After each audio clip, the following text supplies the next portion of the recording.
தினமும் நம்ம இந்த அவுரி மீன்களுக்கு உணவளிக்கிறதுனால கேமராவுக்கு பயந்துக்காமல் மீன்கள் நல்லா கிட்ட வருது. அதனால் அந்த உருவமைப்பை நல்லா தெளிவாக பதிவு பண்ண முடியுது. ஏன்னா அவுரி மீன்கள் பொதுவாக கேமரா கிட்டேயே வராது, வேகமாக நீந்தி ஒரு மூளைக்காக போயிடும்.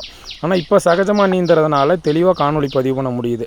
இன்னொன்று, விரால் மீனுக்கும் அவுரிக்குமான வித்தியாசம் நிறைய பேர் கேட்குறீங்க. இது வரைக்கும் எனக்கு நாட்டு விரால் நம்ம பகுதிகளில் எங்கேயுமே கிடைக்கல.